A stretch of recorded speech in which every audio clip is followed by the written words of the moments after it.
bustling streets got the hustle and the muscle, but the vision sleeps. Innovation locked up waiting to be freed. We got the roots, but we gotta plant the seed. Factory silent, dreams on hold. Time to break the mold, let the story unfold. In the city that never sleeps, we're rising. Through the struggle and the grind, we're climbing. We got the fire, the drive, the vibe. New York's on the move, watch us come alive. Yeah, yeah, New York, say time to shine. From the shadows to the stars, the future's yours and mine.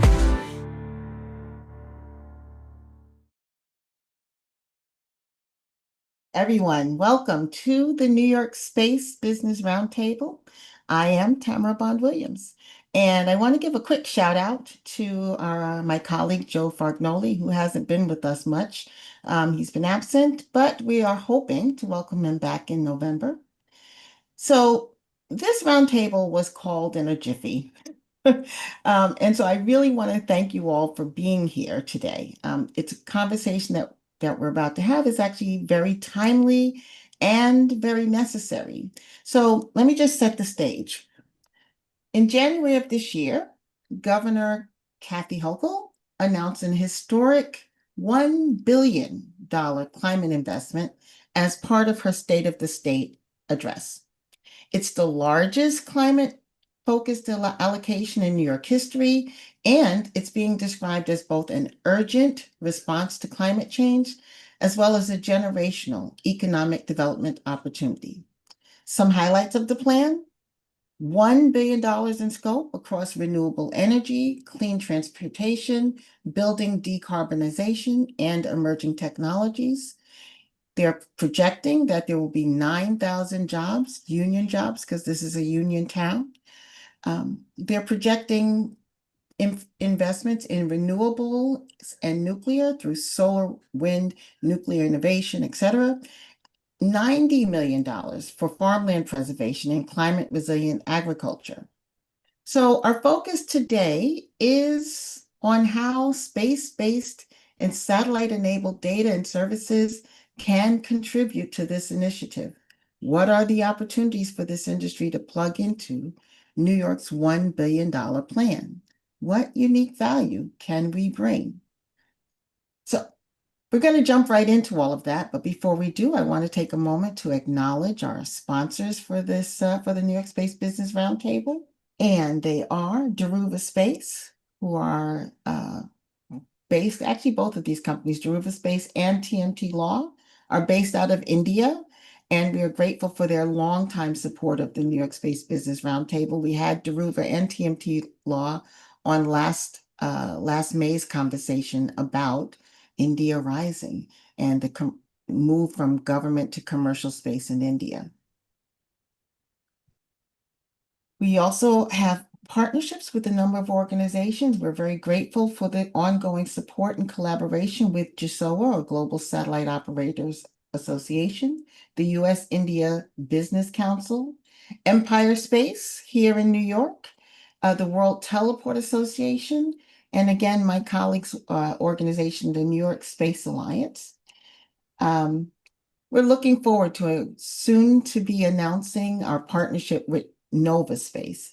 Thank you for advancing, Ari. We also want to remind you this roundtable is actually taking the place of what was going to be the roundtable we will now have in September. It'll be September 30th, to be exact. We will be once again live at Milbank Law Firm over at Hudson Yards here in the city. And the topic will be about European sovereign space. Europe is making a big play to make sure that they have the ability to be sovereign in their operations in space. And we're going to talk about what that looks like, what it's going to mean for people who want to be investing and participating in that effort. As is typically true for the roundtable, we always open up with a video, and I want to just tell you a little bit about this. SSPI has an ongoing campaign called The Better Satellite World, where we talk about how our industry is making a difference in the world. And this particular video we're very proud of, and it's very timely for this conversation. And now we can launch it and share it together.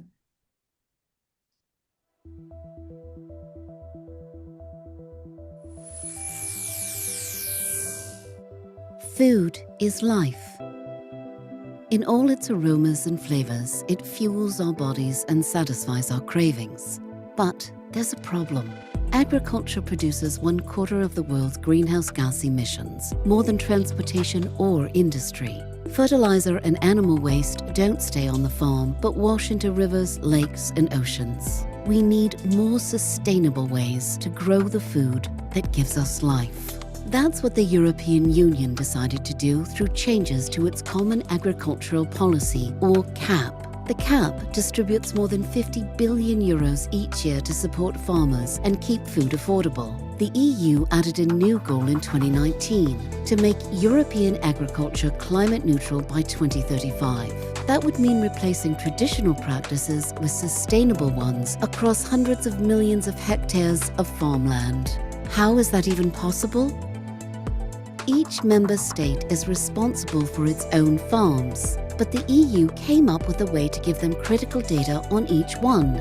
Using public satellite data from Europe's Sentinel-2 mission, countries capture visible changes in their farmers' fields, from planting to harvesting. Using this data, they encourage farmers to adapt new sustainable practices, with CAP funding as the incentive.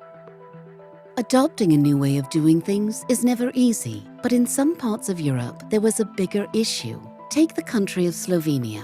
It has many small farms with complicated layouts, which the government found hard to analyze from the available data. Slovenia's answer was service from Planet, a global Earth observation company operating hundreds of satellites in low Earth orbit that capture images of Earth's entire landmass every day. In Planet's digital platform, the company combines its high-frequency private satellite data with the Sentinel public data. This data merger is powered by a service called Planet Fusion. It automatically harmonizes data from different sources to create a more complete record of changes over time, and offers greater detail of European farms at a higher resolution and broader scale than ever before. Slovenian government workers can now check the data for most farms and make a judgment in under 30 seconds. They need to visit fewer farms to double-check the analysis. And that has slashed more than €1 million from annual spending. When the EU committed to become climate neutral in farming, it was making a second promise as well: to find a way to measure the actions of millions of farmers across the length and breadth of Europe. The fusion of satellite data lets governments verify what happens on the farm and offers farmers a reason to adopt new ways to sustainably grow the food that gives us life.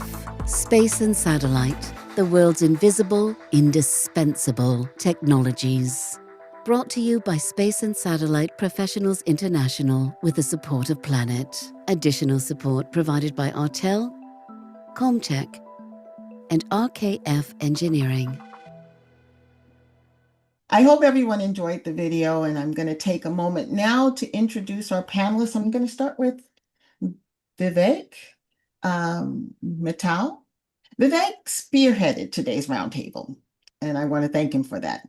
His expertise lies in bringing space-enabled data into the climate conversation. He's been tracking New York's climate investment closely, with a particular eye on how satellite services can add value, and we are grateful that he made this discussion happen. So welcome, Vivek, into the space. I want to also welcome into the space Spurti Utturi. Spurti's work is focused on sustainability in aerospace.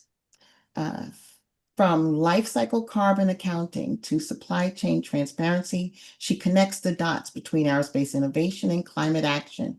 Her insights will help us to see how industry standards and practices can align with state-level energy goals.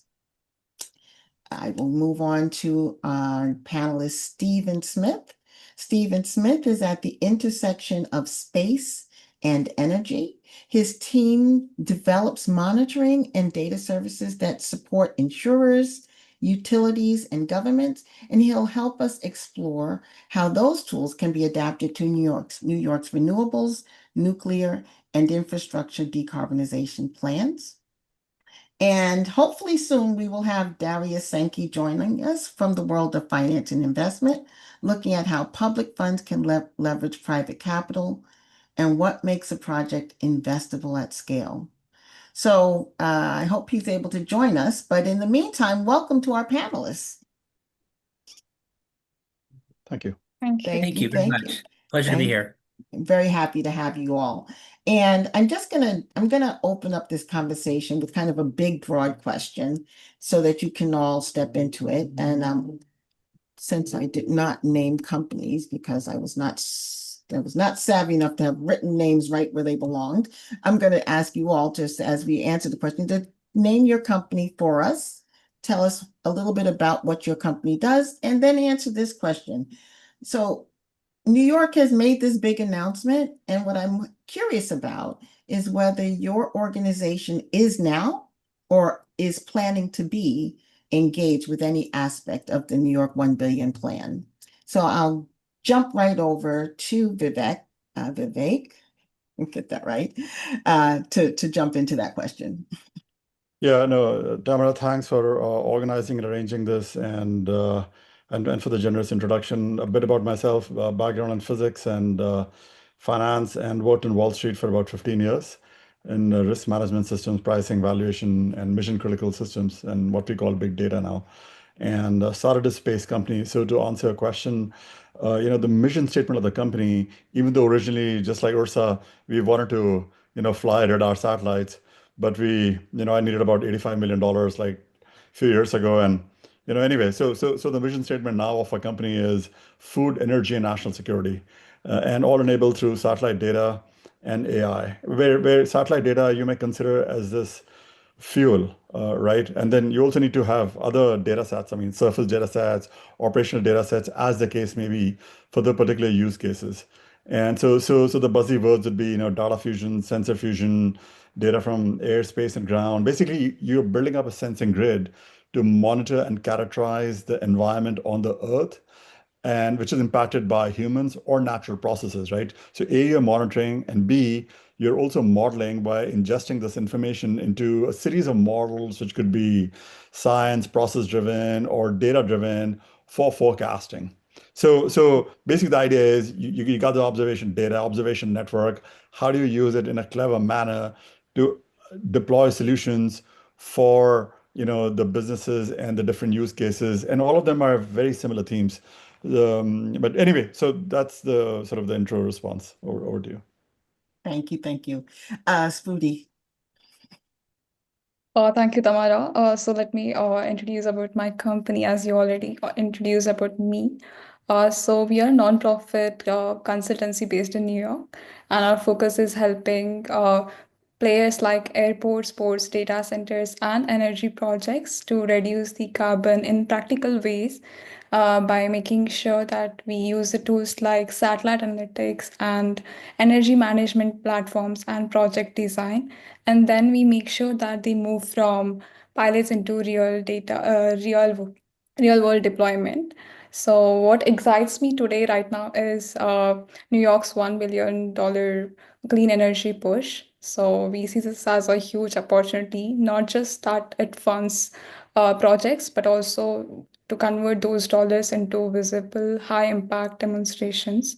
So we are here to make those partners today to make that happen. Thank you so much. Over to you, Steve. Hi, pleasure to meet everyone and be here. My name is Stephen Smith.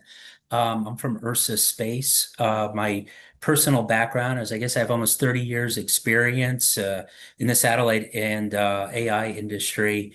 Done everything from design, satellite systems engineering, run businesses that build satellites, and really the last 10 or 15 years, I've been focused on the data that comes out of the satellites. How do you process it? How do you run analytics on it? How do you automate it? And that's one of the reasons I think Ursa Space, I'm at Ursa Space, is I think we've done something really innovative here at Ursa.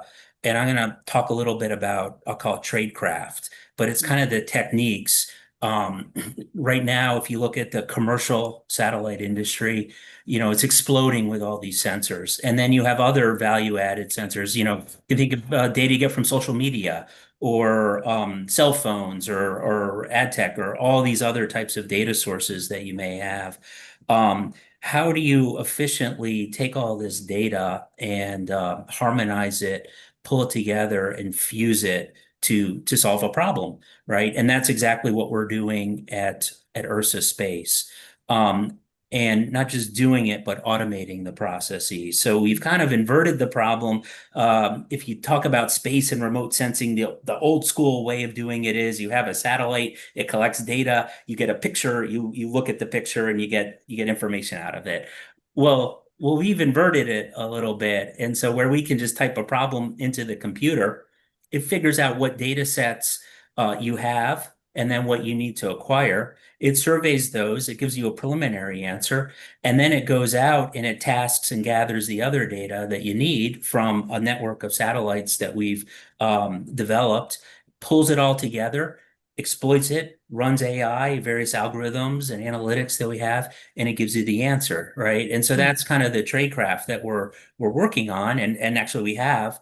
And so when it comes to this problem set, we do a lot of work with commercial problems, US government problem sets, but we've done work in environmental. So it's really just a matter of defining the problem, understanding what indicators you need for that problem set, and then plugging it through our framework to get a solution. And yeah, we'd love to apply our technologies to this space a little bit more tailored to the New York State mission and needs.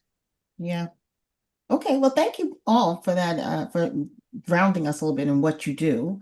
And I want to come back to Vivek because, I want to share with everyone just so that everybody knows how this went.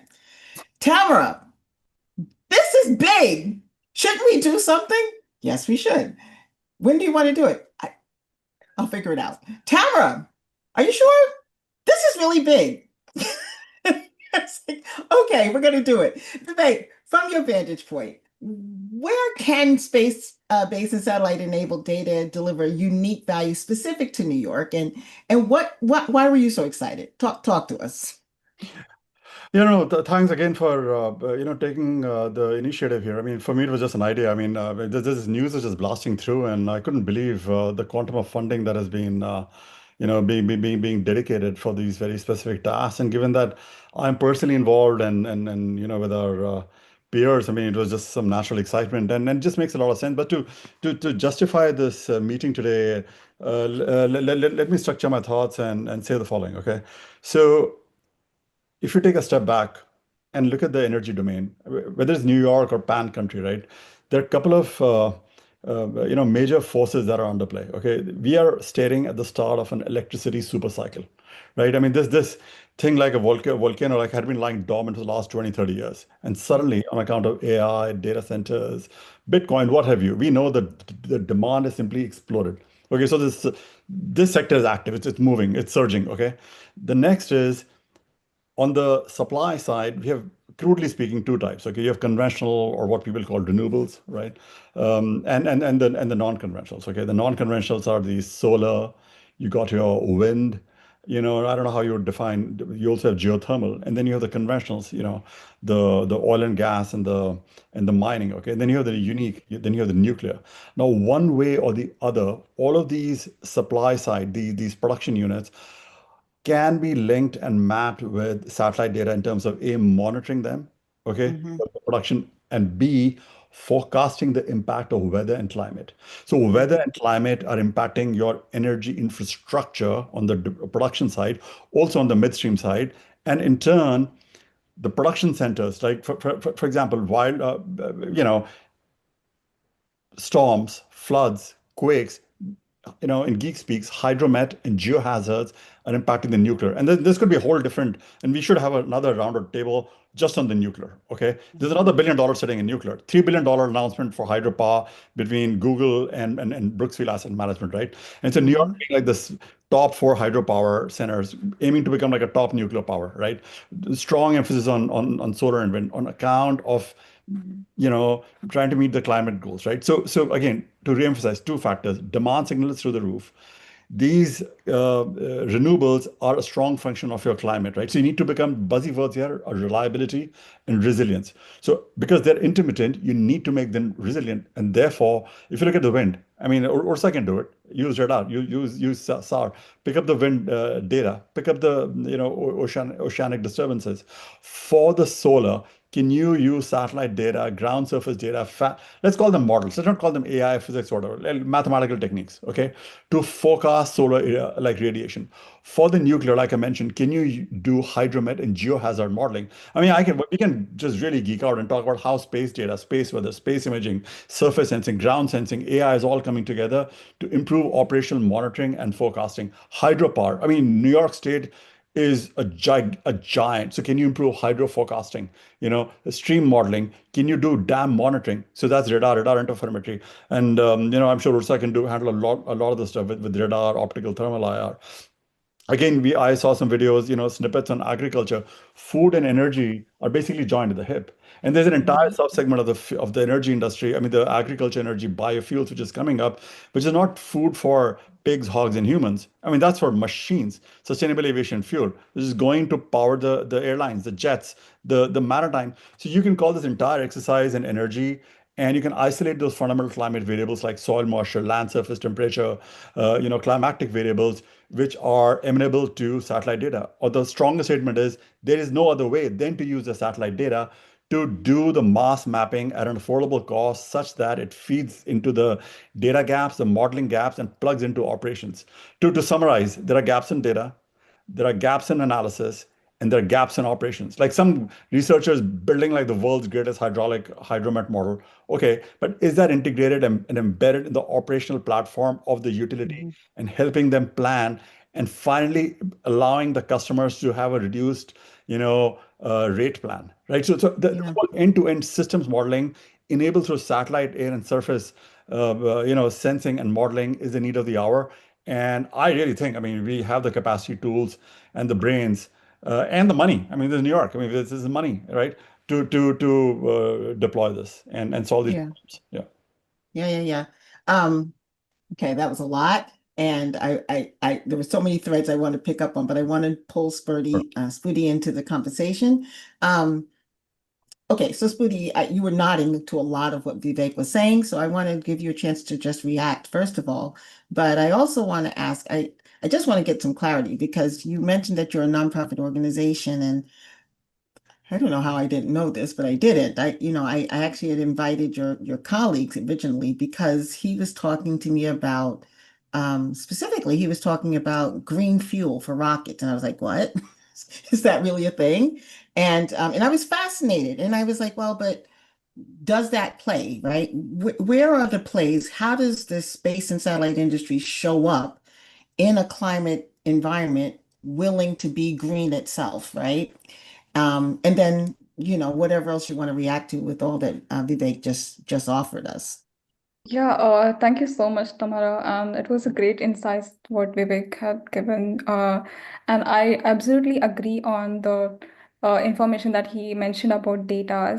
So I completely agree that there is huge amount of data is available, especially for small and medium-sized companies, but most of them do not aware that how to use them. So we have to simplify the data for everyone to make sure that everyone uses it efficiently. So yeah, thanks for bringing this point to this table. And to answer your question, so we see sustainability in aerospace as tightly connected to New York's clean energy goals. So two areas that stands out here for us. So first one is life cycle carbon accounting. So using data, including satellite analytics, to measure real emissions cuts at places like airports or data centers. And the second one is for greener supply chains. So aerospace has a big footprint, and New York could lead by setting procurement standards and training programs for low carbon operations. So when it comes to a first year proof point, it could be a retrofit at New York's airport that's fully carbon accountable and powered by clean energy. So that would be visible, measurable, and also scalable across the state. Okay, that's very helpful. And I want to come back to I want to come back specifically to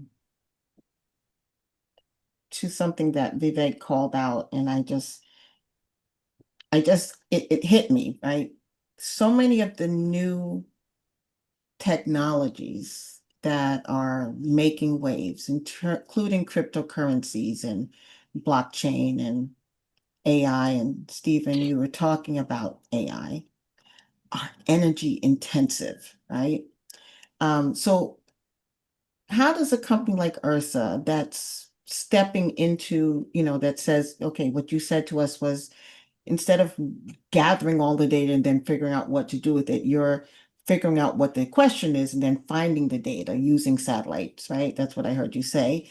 How do you address this big issue, right? That, okay, we want to make sure that we as an industry step in, right? And so Spurti is saying that we can take a lead. We can take the lead by making sure that we, first of all, retrofit all of our things, all of our aerospace industry, which is not totally us, but it's relevant. But some of the things that are going to make us successful, including AI, are already energy intensive. So how do we step into this and make the case that we ought to be the ones filling these gaps? And that, well, I'm going to stop that sentence there. Yeah, I mean, you kind of want to do a couple things, right? Yeah. When you build out, if you really want to get into the weeds, so to speak, but kind of when you build out some of these AI algorithms, there are techniques you can do, and there's a whole field devoted to it to make them as efficient as possible, right? So you're using less energy when you're actually doing the algorithm. That's one. And then the other thing to look at is just to kind of do the trade. You're maybe what you're saving, you're using some energy in AI, but maybe you're saving energy elsewhere because of it would require a whole army of people to do the analysis, right? And they require lights and heat and all of that for that. So, that's something you have to you can look at associated with the trades associated with that. Yeah. Okay. You're gonna. The deep blue streak is gonna show up. I wore blue. It's gonna show up right in the midst of that conversation, right?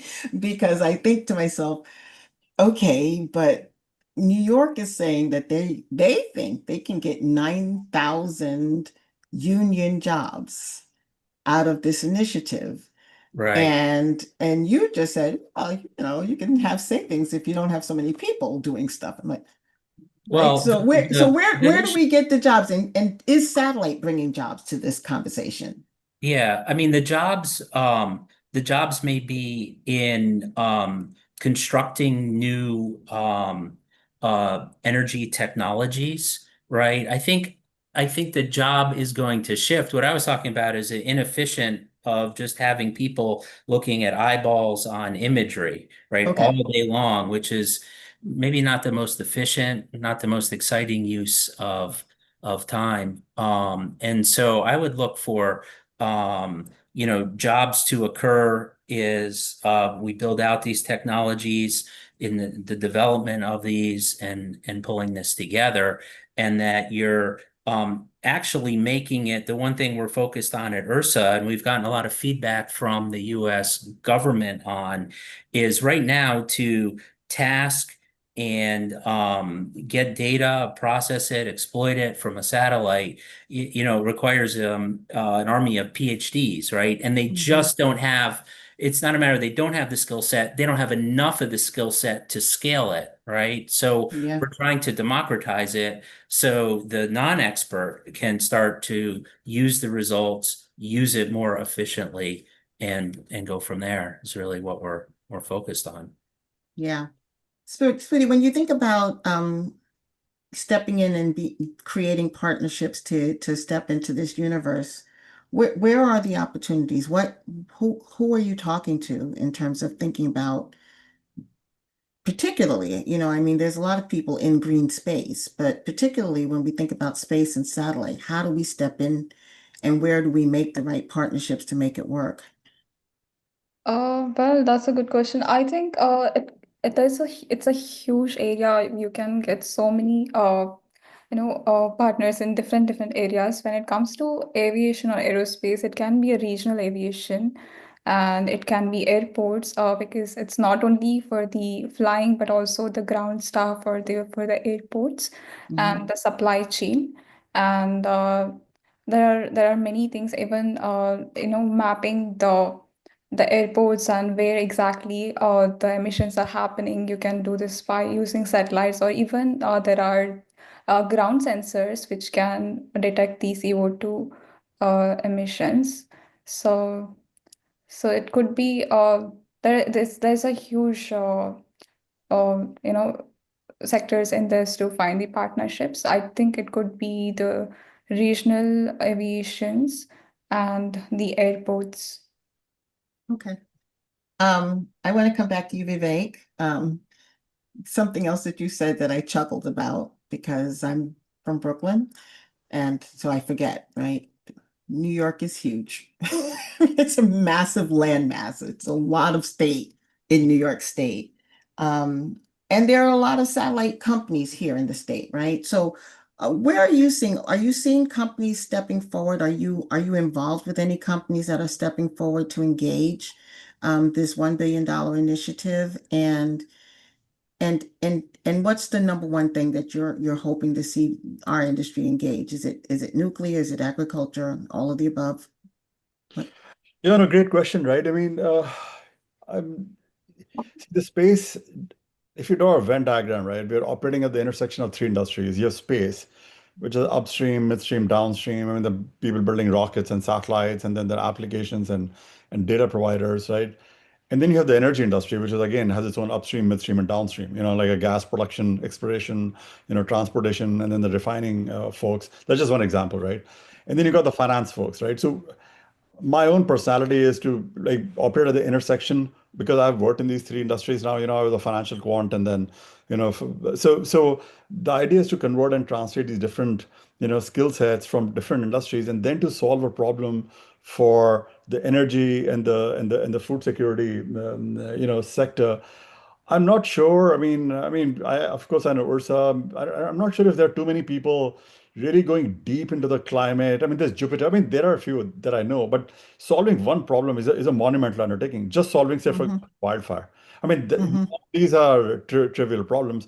Wildfire forecasting for mitigations and operation planning could be like multi-billion-dollar effort, right? Wow. So, I mean, nothing to be scoffed at. We need all hands on the deck. Happy to work with other partners. There are one or two competitors, but it's a universe. I mean, it's for the energy sector. It's for the financial sector. You could convert this into land planning, management, vegetation. I mean, I could just go on and on and on. But that's just my observation and understanding. And I mean, there is another way to look at it, right? I mean, instead of a space company, you de-emphasize the space and talk about an energy company, okay? An energy company or a food company consuming satellite data among several other data sets, and then solving the problem for the energy sector, So I mean, one way to see it is the satellite data is becoming like in the mining analogy, like a raw ore. If you want to make a Hmm. semiconductor or fighter jet or whatever, you need to carry out a sequence of operations and enhance the value. So the raw data is widely available now, or will just get cheaper, better over time, right? But what is the value add that you do? And that value add has to be ultimately converted into the language and for the end user. I mean, you need to speak the language of the power transmission, folks of their operational planning. You can't speak the language of ones and zeros and multispectra and synthetic aperture radar to a banker, Hmm. or to a utility, you got to speak the language of the power flow optimization. You got to speak the language of credit derivatives and reinsurance. So you need a set of characters or actors who understand these three worlds, bring it together to solve a problem for which there is an end user who will actually pay. And then you will scale. So it becomes by that nature non-trivial, but it also makes it into a team sport. So you Yeah. need to collect the right set of individuals, companies, people with their mindset, values, and that sense. And this $1 billion demand signal, allows creativity and for folks to pool in their talent together to try to solve it. Because they have front Yeah. problems. It's not Yeah. like you solve problems. You just put it together, get the right set of actors, and try to solve it. But this $1 billion demand signal is massive. Yeah. I was just going to ask, I asked all the group, if it was enough, right? Because like you said, it's huge. And like you say, non-trivial, can we talk a little bit about a thing that was in the news? So our government is contemplating, if they have not already decided, to decommission NOAA satellites. At the same time that New York is saying, we're going to make a $1 billion investment in climate. So that's a loss of information, right? If the satellites that are up there for that purpose are going to be decommissioned, and they're still operational, but we're thinking about decommissioning them, right? Who steps into the vacuum and how, right? Do we currently have the assets to gather that information? I think, this is a question for you, Steve. Yeah. If NOAA comes down, right, who provides that information, and can we still get the information that we need to do the job that we're being asked to do? Yeah, I think, maybe on the good news story there, I know of two or three missions that have just been launched or about to launch. The Japanese put one up, GoSat, GW launched, I think it just launched in June, looking at CO2 greenhouse gases. There's the microcarb satellite launched by led by the UK, I believe, and they're looking at CO2 sources and sinks. And then there's CO2M, which is a ESA mission, I think is supposed to launch later this year, early next year. So, I would advocate that in the absence of NASA satellites, we look at to some of our European and Japanese partners. And just as we're doing with the Sentinel mission, and that was in the video that you showed with Planet Labs earlier, and see how we can leverage their data sets. A lot of these are quote open source, so they're available to the world, just like Sentinel is. Mhm. And so I would argue that, hey, let's look to some of these new sensors, new missions, and kind of as Vivek said, let's understand the problem set. And this is just the data, one of many potential data sources that you have, and see if we can bring these in and leverage these for that mission set would be one mechanism to address that shortfall. Yeah. Spurti, you wanted to chime in? Yeah, because New York can absolutely step in into this mission because we already have commercial satellites. There are so many satellite companies that are ready to provide the data, and we have analytical platforms and even ground sensors that can provide CO2 data, as I already mentioned. But what's missing is procurement. The state has to treat CO2 monitoring as a critical infrastructure and actually buy the data. If New York does that, then it would lead the Northeast in climate intelligence, while creating new economic activity, as you mentioned, 9,000 jobs in the space of data and analytics mainly. Yeah. Yeah. Um, Obviously, we have a lot of companies that are well positioned to utilize data versus and doing analytics and so forth. But do we have, to Vivek's point earlier, do we have players that can talk the language of our end users, right? Like I skipped over on purpose this idea of more affordable energy for the end for New Yorkers, because I genuinely don't believe it, right? Just being honest.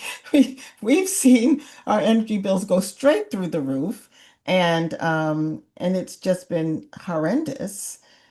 And so, and that's people even who say, well, I've got solar panels and it feeds into the grid and my bill is still ridiculous. So I don't believe it. When New York says we're going to have all of this, it's going to drive, I'm like, doubt it, right? I'm deeply skeptical. But do we have do we actually have that capacity? Do we have some entity or companies out there that can speak the language and make sure that those integrations actually deliver the way that we are saying that it could? Do those companies exist? I put that out to all of you. Um, yeah, I mean, my the short answer is yes. I mean, so for example, we ourselves, we are a food and energy security company, and of course enabled through satellite and space data, and just own just tremendous capacities in these upcoming constellations to monitor the entire Earth, every day. And the answer is an emphatic yes. I mean, so to put on the hat of an energy company, the core question is what is the demand, right? And what is the supply, right? Mhm. And then you have various sources of supply, right? So as the demand, like I said initially, has just exploded, right? And there's a reason for your personal bill also going up because there's a mismatch in demand and supply, and there's Mhm. increased cost. And I don't want to get into politics, but also on account of excessive emphasis on GHG and climate, because climate is the obverse or the flip side of the energy system, right? It has obviously, it caused a reduction in the high quality, the energy supply, therefore leading to higher prices and therefore causing general inflation in the economy. So the first order of the business, forget about satellites and all AI stuff. Simple English intuition is reduce inflation. That means humans in the modern era just need massive, massive amounts of energy. Okay.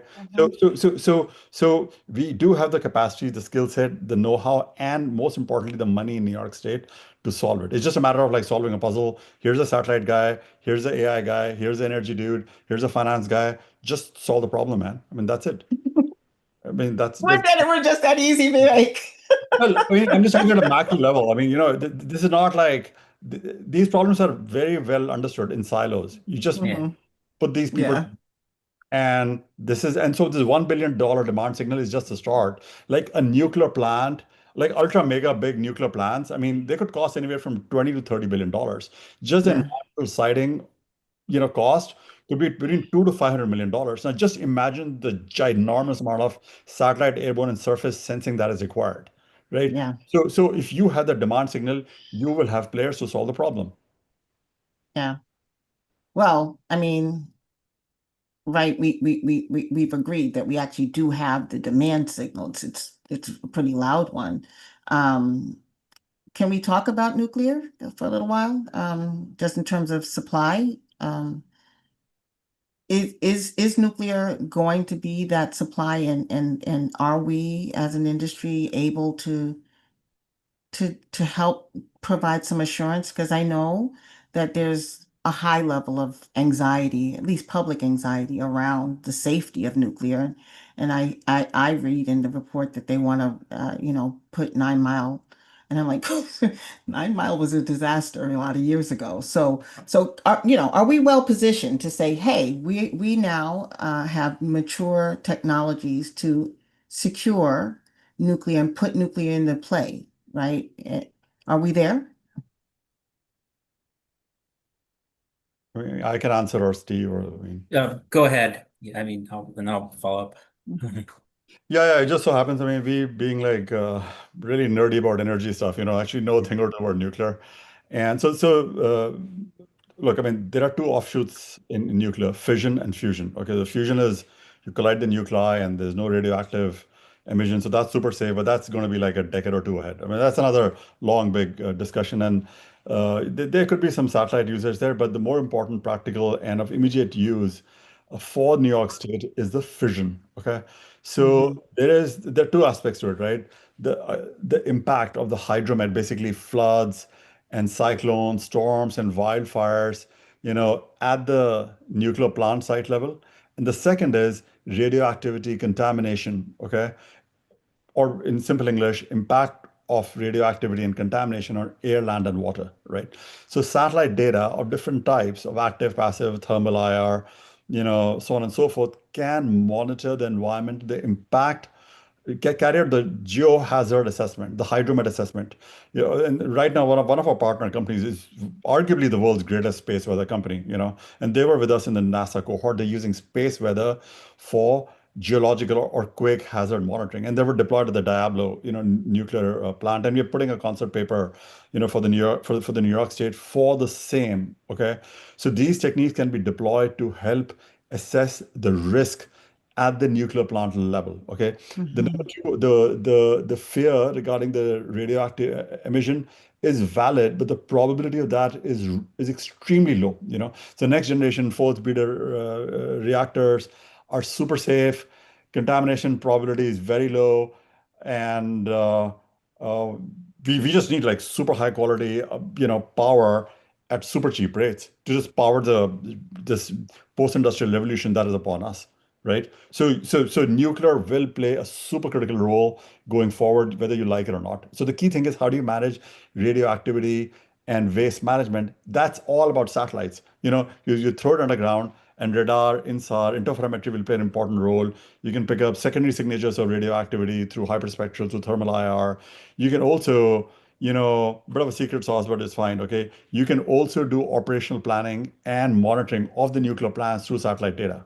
Okay. So there's a lot of hot, fancy, fun stuff with very high revenue potential that will enable the nuclear to grow. And my hunch is, I could be totally off, that even this initial intent by NIPA or by the governor to put in $1 billion for nuclear alone, over time is just going to go, it could be by an order of magnitude.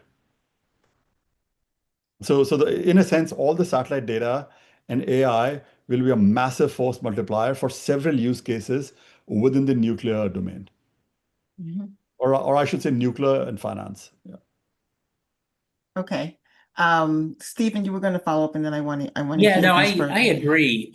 When you look at all the constellations, commercial constellations available, everything from EO to SAR to spectral, there's even thermal sensors that are coming online, which are great for monitoring the activity of nuclear plants, right? They emit their coolant water. You can monitor the temperatures using that. And so, the interesting thing, maybe we didn't address too, is that the commercial space market, now I'll say, it used to be you needed to be a company like Lockheed Martin to launch a commercial satellite. It cost hundreds of millions of dollars. Now it's within reach with, I'll say, startup level funding, right, for handfuls of million. And there's just some really innovative sensors going up. People are taking more risk, I would say, because you can, right? You don't want to take maybe $1 billion or $500 million or a few $100 million risk, but as the price point goes down and they become more efficient, and then you can do many launches at once, it's just an incredible field. And so, the other thing I would point in addition to Vivek's, which I think is really valid, all the different use cases and phenomenologies. If you look in the next, say, 5 years with how the industry is going, more and more sensors are going to go up.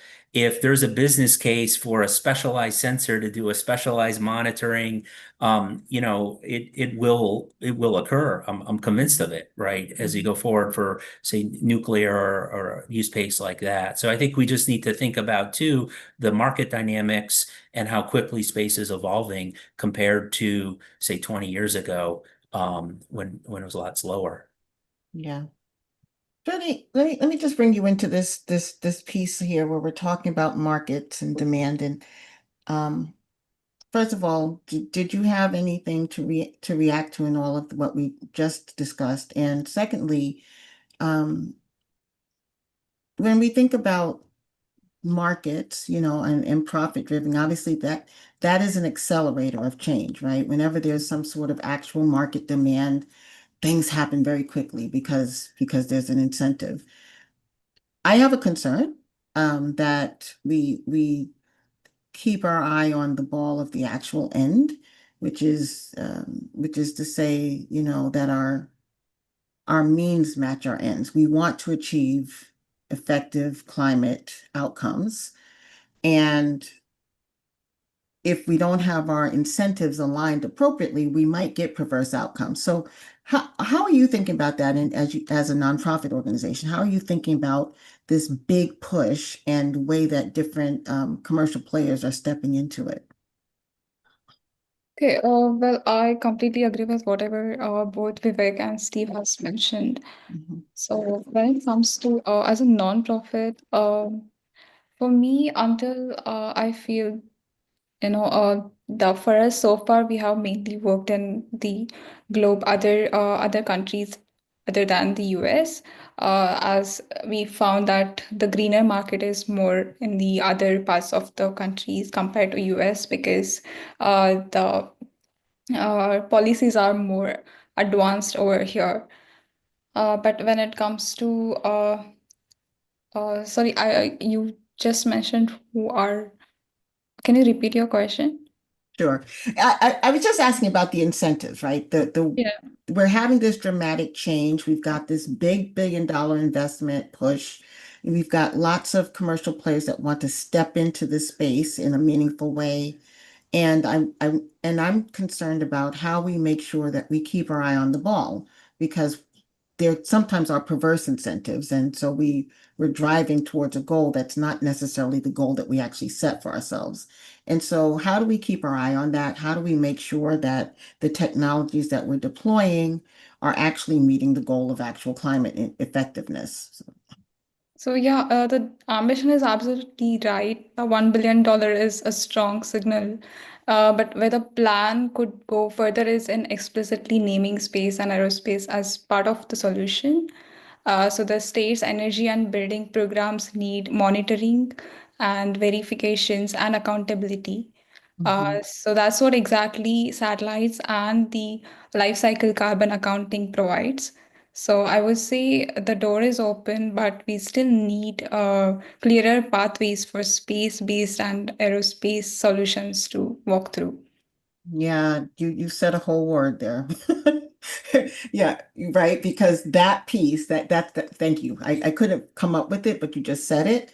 That piece, the piece where we actually monitor what's happening and that somebody pays for that, that actually typically has to be a state actor. Um, and and uh and sometimes we don't have the money to do that. Right? Like all of a sudden that piece gets underfunded for some reason. So yeah, that's what I was looking for. Well, thank you for that. I'm going to pause because we're at the 4:55 mark. I want to invite our audience. We've got some really good comments in the audience already, and I want to invite any questions to our panelists that we might have. And I also want to give us a chance to stand up and stretch.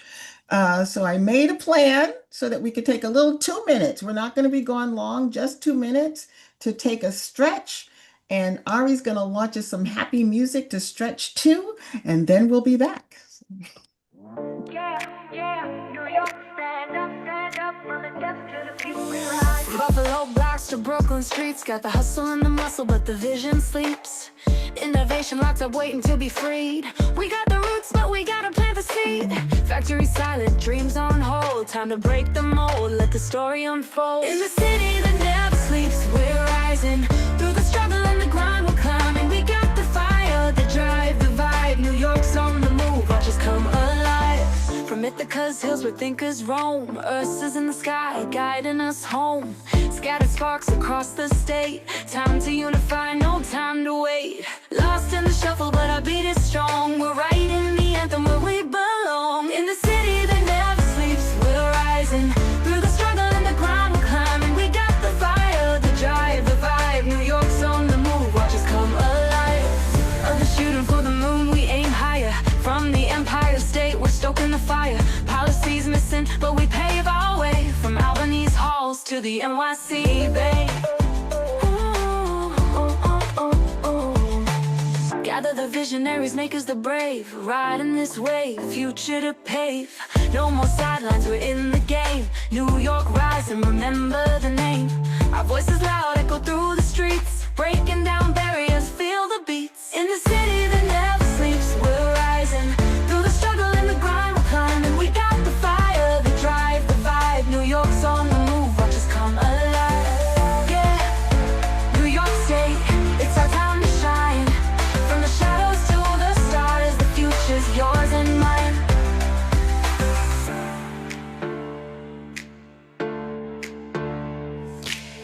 Yeah, New York State, time to shine.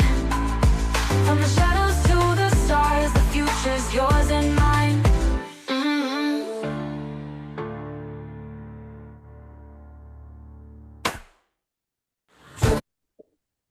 Okay, I hope everyone enjoyed that, and we're back. So I just want to go over a couple of announcements before we jump back in with our panel. First of all, if you are not aware of SSPI WISE, where have you been? But I'd like you to get involved with SSPI WISE. WISE stands for Women in Space Engagement. Typically, they meet on the fourth Thursday of the month. This year, this month they met earlier today, so go figure. But they are actively doing the work of making sure that the women in our industry show up. We know that we're here, we know that we're contributing in meaningful ways, but we don't always get the opportunity to be publicly present. And so we're working to make sure that that happens. We're working to make sure that women are attracted into the industry. As was said earlier in the panel, we are in an all hands on deck moment for our industry. That includes the women who could be here if we welcome them. And so that is SSPI WISE. Mastering the business of space. SSPI is proud to have partnered with GISOA and SATPROF to provide online training for people who work in our industry. We were talking about talking the same language. Sometimes we get siloed in our industry. We know this piece of what we do, but Space Business Qualified says, let's look at the whole picture. Where does your job fit in with the whole industry? And it gives you a broad overview of the industry, and it's very cost effective. So we invite you to take a look at spacebq.org to learn a little bit more about Space Business Qualified. Securing the future of space. This is an ongoing campaign. We are very, very grateful for the support of the American Space Exploration Fund, formerly known as Space Shuttle Children's Trust Fund. They are financing that we have a conversation throughout the rest of this year and beyond about how we protect our space environment and how we protect humans' engagement in space. And so we've been having monthly podcasts, we'll be having video content, there'll be written content, etc., all engaging. And if you have content to contribute, things that you've done with your company, things that you'd like to share with us as part of this campaign, we welcome you to contribute it, and that'll be ongoing throughout the year. As I said, next month, we will be continuing the roundtable series on the transition from government to commercial space. This time focusing on Europe. Europe is making a big play to have space sovereignty, and we're going to talk about that, what it means, what are the economic opportunities for different players that want to be investing in European space, and how's it going. So that'll be happening on September 30th. It'll be the same time. It's 4 o'clock over at Milbank. And we are very grateful that Milbank is making their terraces available. So assuming we have good weather still on the 30th, we'll also have a very lovely reception at the end. So you're all welcome. And with that, here we are back again. So welcome back. We have some comments here. I want to bring the comments in from our chats. And again, the chats are still open. So if anyone wants to add comments, please do. Chris Ulrich, who's a regular here at the round table, pointed out that we have to make tech transfers make it to the public. Their safety concern is an illusion that pretends that the technology is not ready for prime time. And then he links us out to small modular reactors, which I thought was really interesting. Rolls-Royce company putting that together. That's pretty cool. But having said that, I don't know that New York is about to do any of that. They're talking about 9-mile reactor, 9-mile reactor. So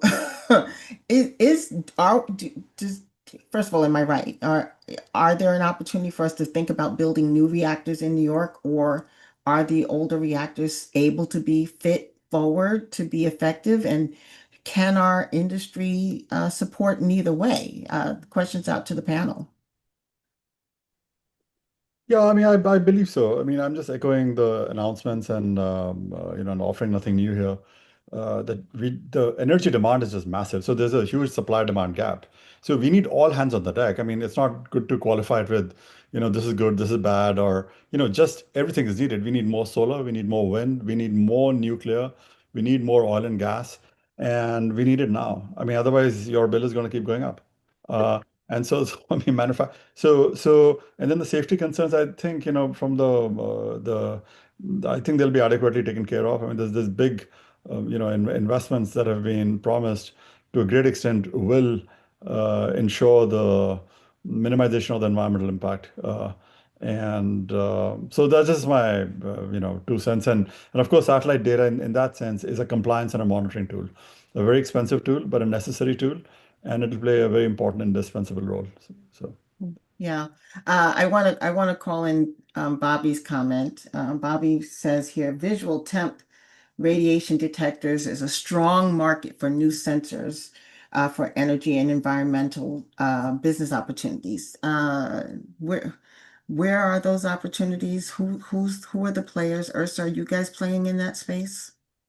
So our business model is really to take sensors that other people put up and use the data in innovative ways and confuse it with other data sets to solve problems, right? So we've but to answer that question, I know, for example, temperature detectors. There's a company, it's slightly different mission, has a larger resolution. Muon Space just launched FireSat, but similar concept, right? They're able to take thermal signatures from forest fires and do forest fire prediction mapping, right? There's a couple other thermal companies there. And so, I think I'm gonna actually combine this answer with the other answer above it from Mr. Ehrlich, if I'm pronouncing that correctly, where he talked about, I think what he was alluding to, and it kind of gets at the market.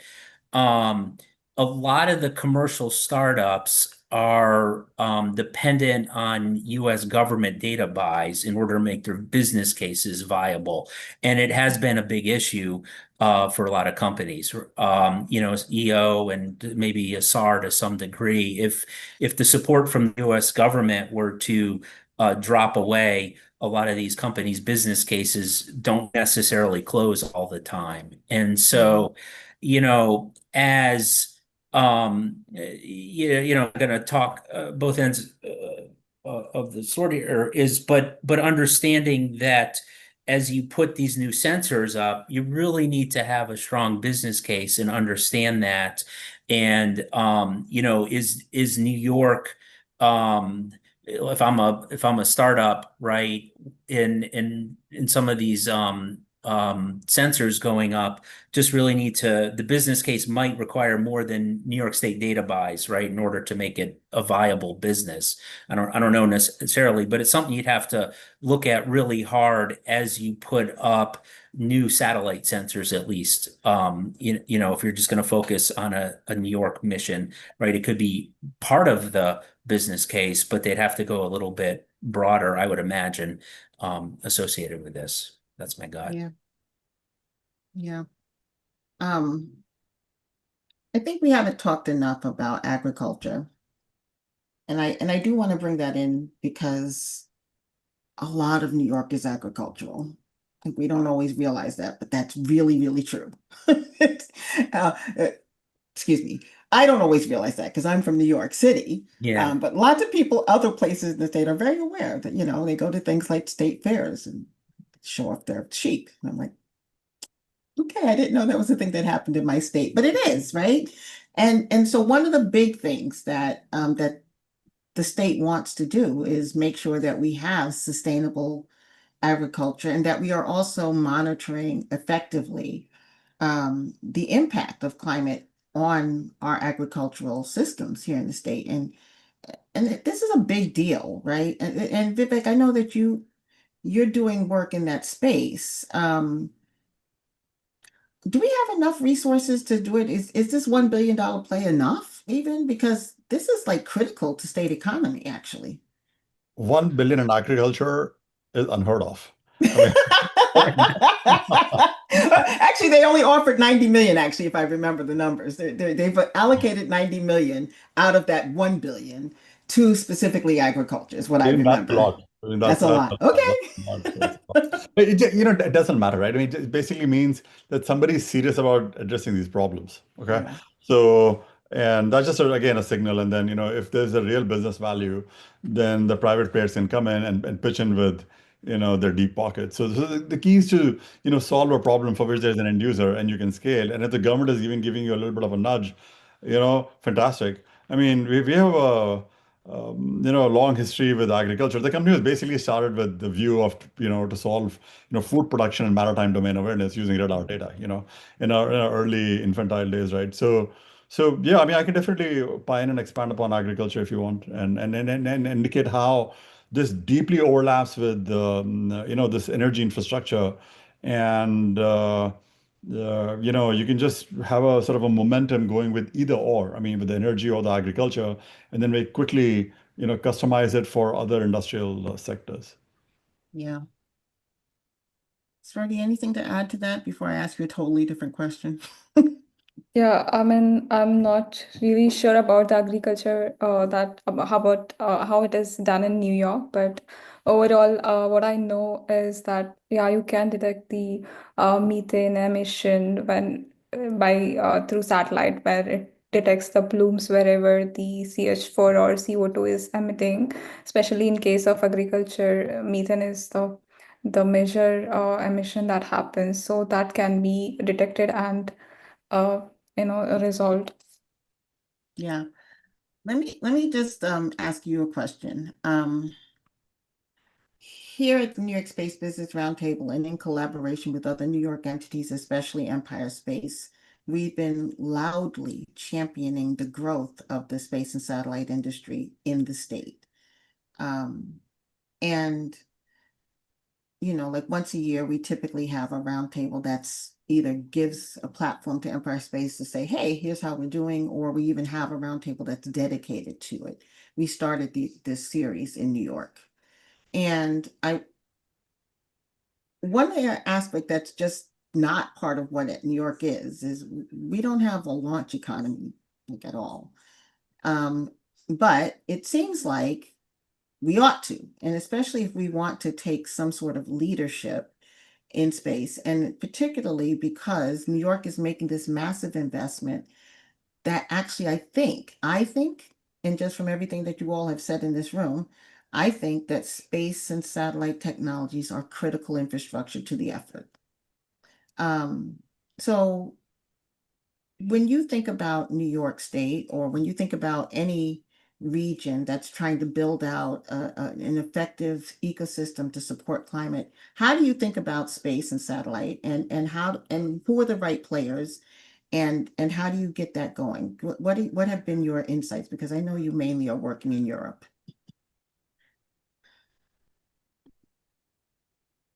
Sorry, this question was for me.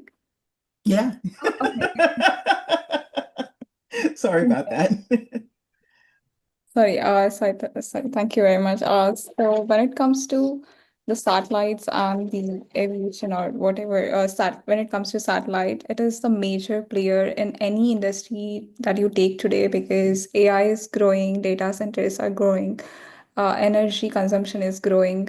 So everywhere you need satellites to monitor the data, whether it is the emissions or the heat or many other spectrums. So when it comes to satellites, it is especially as I mentioned, regional aviation is increasing a lot in all the countries as the populations is growing, and it helps in green hydrogen and all these solar energy, wind energy, and all these sectors. And yeah, I think that's it. Okay. Stephen, do you want to chime in?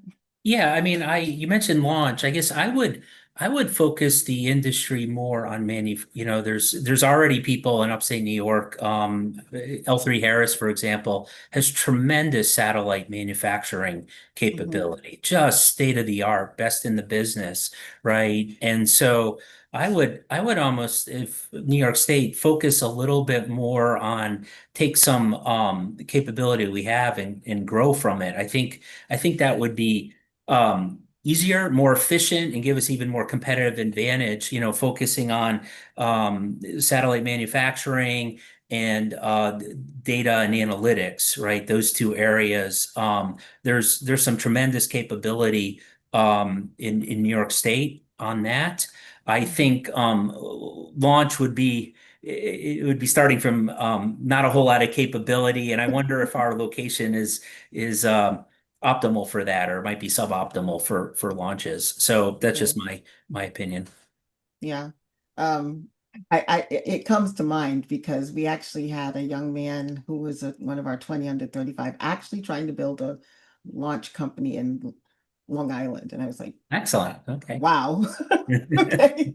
So I have to check in and see how that's going. But it was kind of a fascinating thing. I was like, haven't heard of that before, but let's see. Um, Vivek, anything to add?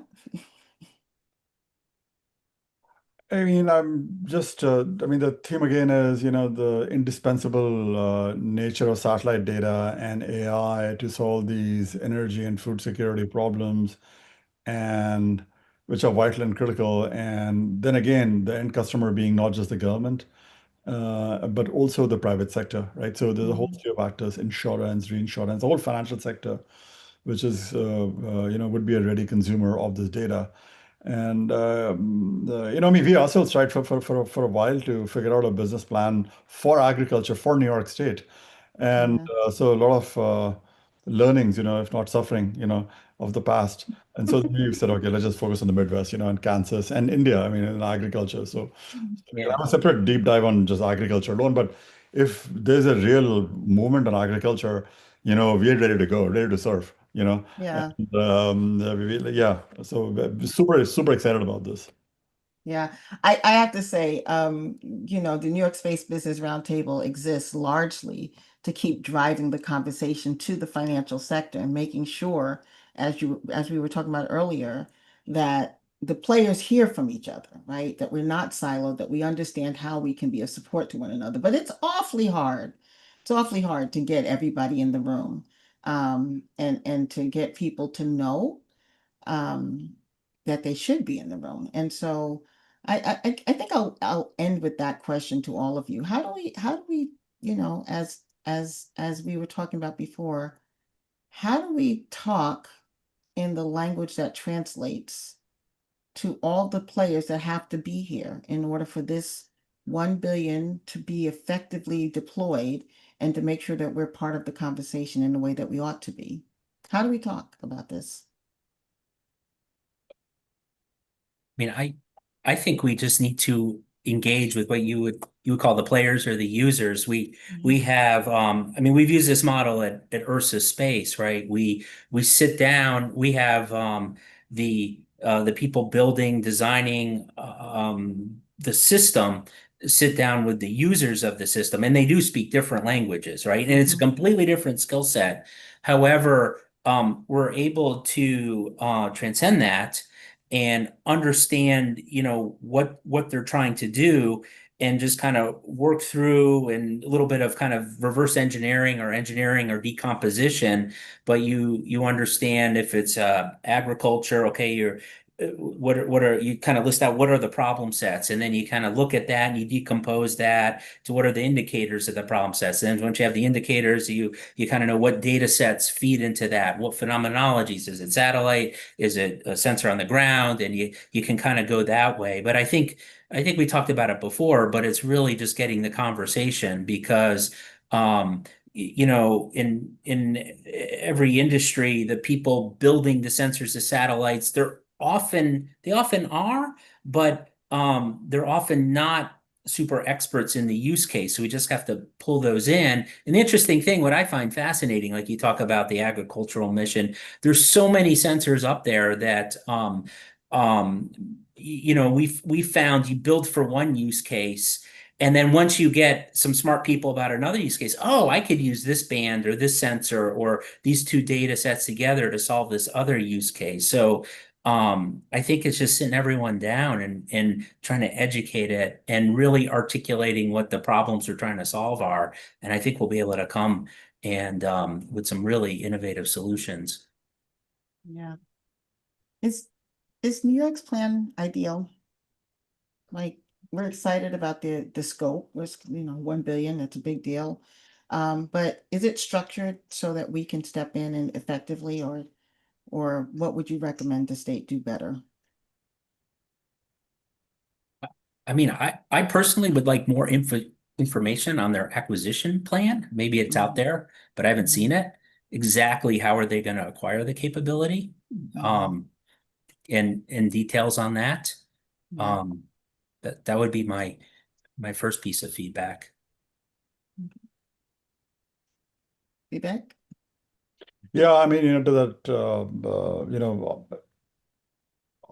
I don't think there is an easy way to do it, or one just has to, conduct these seminars, conferences, let people know that, that there are these capabilities that exist. I mean, just the hard work has to be done, and then there's usually an inflection point where there's a general awareness within the, mind space of the key decision makers where they realize, oh, well, great. I mean, we are self-sufficient, we have space capabilities, we have financial services, we have agriculture, we have energy. Okay, this is the direction which we have to go. So just meeting people, organizing these super important these events and doing it. And the private companies have to do the heavy work, right? I mean, they have to do the outreach and so yeah, I mean, just the old-fashioned way of working hard. Yeah. And Thanks then for outreach, marketing, media, I think is super important. Thank you. Spurti, where do the nonprofits play in this space in helping New York get this right?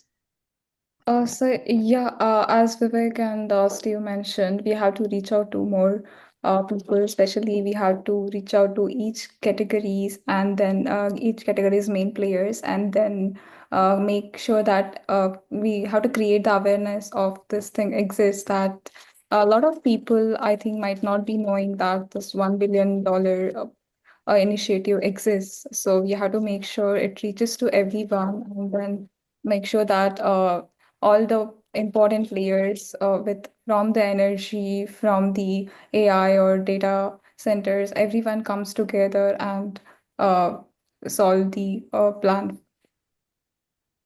Okay. Well, to you all, I want to thank you for being part of this conversation. This has been really, I think that we really just touched the surface of this topic, but it's been very informative, and I really appreciate you all contributing your thoughts and expertise to the discussion. I hope we have an opportunity to talk about it again, let's say in a year or so, when we are a little bit further into the plan and seeing how it shakes out. And maybe we can touch base again. So, but with that, I want to thank everybody for being here. Thank you for hanging out with us for this amount of time. I think I'm giving you back a few minutes. We're at 5:21. Unless there's any last burning issues, topics, thoughts. I'm going to say have a great rest of today. Thank you so much for being here. Okay. Thank you. Take care, everyone.